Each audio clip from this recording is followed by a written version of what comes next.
Imran Rana, director communication के electric हमारे साथ मौजूद हैं। इमरान साहब, ज़ाहिर है सवालात वही हैं क्योंकि मसले वही हैं। आपसे बहुत से लोगों ने ये सवालात पहले भी किए होंगे, लेकिन इसका तसल्ली बख्श जवाब मिल जाता है। ऑन ग्राउंड प्रैक्टिकल हल हमें नजर आता नहीं है। चाहे वो जस्ट ऐड कि नेपरा ने टोटल रिस्पॉन्सिबिलिटी आपको दी है और कसूरवार ठहराया है कि ये कसूर के इलेक्ट्रिक का है टोटली। अच्छा जी, अभी हम ओवर बिलिंग की बात कर लें। 6 दफ़ा मीटर भी आके चेक कर जाते हैं, रीडिंग भी होती है, लेकिन इंसान को पता होता है कि वो उतने ही लोगों के साथ रह रहा है और इतनी बिजली कंज्यूम कर रहा है, फिर ट्रिपल बिल कैसे आ गया? चाहे वो हलाकतों का जिक्र कर लें लोगों की बारिश के दौरान यहाँ बिजली ना आने का, तो ये बहुत गंभीर मसाइल हैं। क्या सोचा है आपने इस सिलसिले में? Thank you Abdullah and Huma for taking me on call. बहुत शुक्रिया आप लोगों का। और आप लोगों ने जो वो एक ही सांस में बहुत सारे मुख्तलिफ मौज़ूआत को टच किया है। और सबसे पहले इसमें जैसे लोड शेडिंग के हवाले से आपने बात की है, लेट मी टच दैट और वन बाय वन एक एक इशू पे बात करते हैं। देखें, जो इम्पोर्टेंट चीज़ें हमें दो चीज़ें देखनी पड़ेंगी कि देखिए लोड शेडिंग जो है बिजली की जो फ्राहमी है, इसमें दो एलिमेंट्स हैं। एक है लोड शेडिंग जो कि बेसिकली जो पूरे पाकिस्तान में इस वक्त हो रही है, ठीक है। इसका डायरेक्टली जो ताल्लुक होता है वो बिजली की चोरी और इसके नुकसानात से होता है और ये नेशनल पावर पॉलिसी के तहत की जाती है, पूरे पाकिस्तान में नाफिज अमल होती है और इसी तरह कराची में की जा रही है। और कहीं भी इसका दायरा कार जो है वो जो एक लिमिट होती है अवेलेबल, उससे ज़्यादा नहीं किया जाता।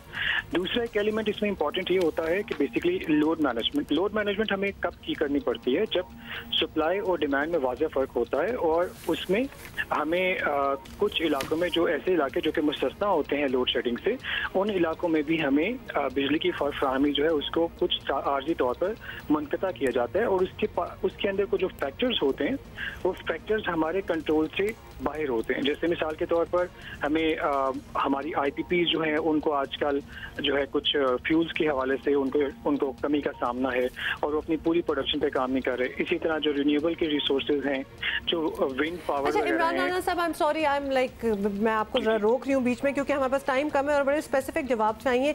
ये जो इश्यूज आप बता रहे हैं, आप पॉइंट आउट कर रहे हैं, ये these are not new issues. Every year for the past many years हम एग्जैक्टली यही बात कर रहे होते हैं। ये एक बीटन ड्रम हो चुका है, ब्रोकन ड्रम हो चुका है। ये इश्यूज रिजॉल्व हो जाने चाहिए था कि क्या डिमांड है, क्या सप्लाई आ रही है, क्या फ्यूल इश्यूज जा रहे हैं। अभी तो नेपरा ने भी आपको टोटल मुकम्मल जिम्मेदारी है कि इलेक्ट्रिक पे डाल दी है कि ये इनको सॉल्व कर लेने चाहिए थे।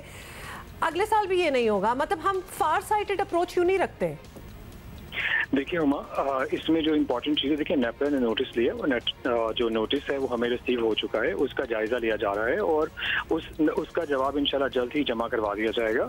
लेकिन इसमें कुछ चीज़ें देखने वाली होती हैं, जैसे मैंने आपसे कहा कि कुछ फैक्टर्स हमारे कंट्रोल में होते हैं as a power provider to the Karachi to this great city, और कुछ फैक्टर्स हमारे कंट्रोल से बाहर होते हैं। जैसे हमारे कंट्रोल में क्या है कि हमने एक इन्वेस्टमेंट प्लान लेके आना है कि कराची को किस तरह से हम ओवर द ईयर्स जो है उसकी जो पावर सप्लाई में इजाफा करेंगे। हम लोगों ने 2015 के दौरान हम लोगों ने एक 700 मेगावाट के कोल पावर प्लांट का एक मंसूबा दिया था और जिसका रेगुलेटरी अप्रूवल भी हो गया था उसका, लेकिन फाइनल अप्रूवल अभी तक हमें नहीं मिला था।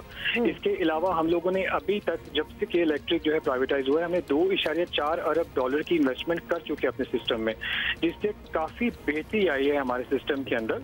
और राना साहब, क्विकली ये बताइएगा, आप कह रहे हैं कि सिचुएशन पहले से बेहतर हुई है, लोड मैनेजमेंट का भी आप तस्करा कर रहे थे। हमारे इल्म में तो यही है कि अभी मार्केटें 7 बजे बंद हो जाती हैं, बड़े बड़े मॉल 7 बजे बंद हो जाते हैं, शादी हॉल्स बंद हैं। तो अगर सब कुछ नॉर्मलाइज होगा तो फिर तो आप लोगों से लोड संभलेगा ही नहीं बिल्कुल भी।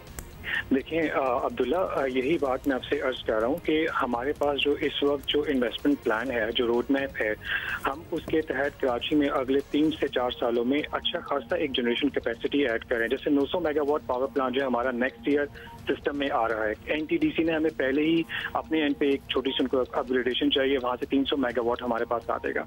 इसके अलावा एक इंटर कनेक्शन के लिए हमें ऑलरेडी गवर्नमेंट ने उसके लिए अप्रूवल्स के लिए हमने बात कर ली हुई है। उससे सिस्टम में अच्छी खासी एक जो है फर्दर पावर जो है वो इंक्रीज होगी। ऑलराइट इमरान राना साहब, बहुत-बहुत शुक्रिया हमसे बात करने का। This is all the time we have. कोई और सवाल कर रहे होंगे राना साहब से। वी आर होपिंग कि जब हम आपसे नेक्स्ट टाइम बात करें तो हमारे पास सिर्फ खुशखबरियां